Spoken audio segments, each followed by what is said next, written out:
პროკურორებმა ადვოკატების საუბრის მერე ვერც ერთი დამატებითი თავის სასიკეთო არგუმენტის ვერ დაასახელეს და ეს ყველამ ძალიან კარგად ნახა, იმიტომ რომ ბუნებაში არ არსებობს მსგავსი რამე, რომ მათი წარმოდგენილი ბრჭყალებში მტკიცებულებები იქნება, თუ ბრალდება იქნება, რამენაერად დაიცვან, ეს ერთი. მეორე, ძალიან მაინტერესებს, მე ალბათ უფრო რიტორიკული კითხვა არის, თუ ეს რაღაცა ორგანიზებული დანაშაული არის, ვინ უწევდა ამ ყველაფერს ორგანიზებას? ანუ ვიღაც ადამიანი ხო არსებობდა, ვინც გადაწყვიტა, რომ აი ამ ყველაფერს, რა თქმა უნდა, ისე ბრჭყალებში ორგანიზება გაუწიოს. რა თქმა უნდა, ესეთი ადამიანი ვერ გამოჩნდება, იმიტომ რომ ესეთი ადამიანი არ არსებობს. და ზოგადად ვიტყვი რა, რომ არასოდეს არაფრის პასუხისმგებლობის არიდების მცდელობა ჩემი მთელი ცხოვრების განმავლობაში არ მქონია და არ მოვრიდები ვარ პასუხისმგებლობის აღებას არაფერზე არასდროს. და სრული პასუხისმგებლობით ვაცხადებ, რომ ჩემი იმ დღეებში იქ ყოფნის პერიოდში არც ადამიანი, არც შენობა არ დაზიანებულა ჩემი მხრიდან.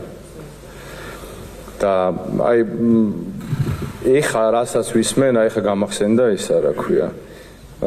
რადიო რო არის, ფრანგულ რადიოს რო იჭერს, რატომაც არავინ რო არ იცის, რატო იჭერს და ცოტა ხანი რო აჩერებ, რომ გინდა რომ რაღაცა დააფიქსირო, რომ გაიგო. აი დაახლოებით აი ესეთი ბრალდება არის რა, რო გინდა რომ გაიგო, აი რაღაცა მაინც დაიჭირო, რას გედავებიან და აი მაინც ვერა. ხო და რაღაცა წარმოუდგენელ ამბავში ვართ და არ ვიცი, იმედია რაღაცებს პასუხი გაეცემა ადეკვატურად თქვენი მხრიდან. დიდი მადლობა. მოკლედ, კიდევ ერთხელ მეც მტკიცებულება ორგანიზებული რო ეს ყველაფერია, მაგაზე მინდა რომ თქვა, ვიდეოში 3 ნიუთი რასაც ვისვრი, 2 მესროლეს თვითონ. პირველება, ორივე მომხვდა. ხო, ანუ შესაბამისად ეს არავის არ დაუოლებია ჩემთვის. და ვერც ვერავინ დამავალებს, მე ვიღაცა არ ვარ, რომ ვიღაცებს რო რაღაცებს ავალებენ და მე აკეთებენ, მე ეგ არ ვარ. მეორე მინდა რომ გითხრათ, რომ ძალიან წუხარ თქვენს გამო და თუ ოდნავ მაინც გონიათ მართლები, 1%-ით მაინც გონიათ თქვენი თავი მართლები, მე გეტყვით, რომ თავს არავის არ ვადარებ, მაგრამ გეტყვით, რომ თვითმფრინავის ბიჭების ბრალდებლებსაც და მოსამართლესაც ალბათ მართალი ეგონათ თავი, მაგრამ კი ვხედავთ ისტორიის ვინ რომელ ფურცელზე არის. ეს იქნება ყველაზე დიდი ბედნიერება, რომ აი რამდენიმე წლის მერე რო გადავხედავთ, რაც უნდა მოგვიწიოს ჩვენ, ვინ სად იქნება. კიდევ ერთხელ გეუბნებით, რომ ადამიანურად ყოველგვარი ბოღმის და ბოროტების გარეშე წუხარ თქვენს გამო და გისურვებ თავისუფლებას. მეტი არაფერს არ შემიძლია და ის ადამიანი, რომელიც წერან გაანერვიულად, აქ გავიცანი და აღმოჩნდა, რომ ადამიანი არის აფხაზეთის ომის ვეტერანი. და მთელი ცხოვრება რო იცხოვროთ, რაც იმას აქვს გაკეთებული, ვერასდროს თქვენ მაგას ვერ გააკეთებთ და არც გააკეთებთ, იმიტომ რომ რა ვიცი, კი ვხედავთ როგორც იქცევით, რავი, დაყენებული სახეებით, მსახიობური ნიჭით აშკარად, მე მგონი ჩემზე უკეთესები ხართ. მე ესე შეგაფასებ. ორს არაფერს დავამატებ. ჩემი სოლიდარობა ბატონ ჯანოს და მინდა გავიმეორო, ემოციები უნდა განახათ მაშინ, როდესაც ჩვენ თვალწინ ქალებს, ახალგაზრდას, ბიჭებს, სტუდენტებს როგორ ექცეოდნენ სამართალდამცავები, აი ემოციები იქ უნდა განახათ. მადლობა.